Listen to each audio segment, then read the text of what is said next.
Hi, I'm Matthew. I'm an inspector from WorkSafe Tasmania.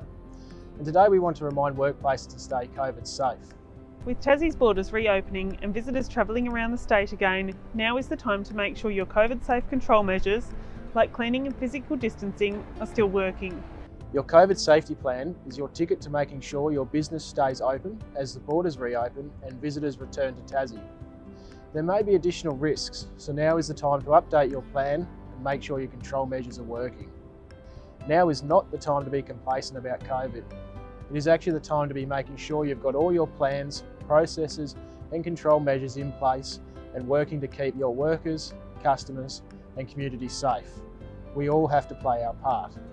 You can find a lot of information, guidelines and templates to help you on the WorkSafe website.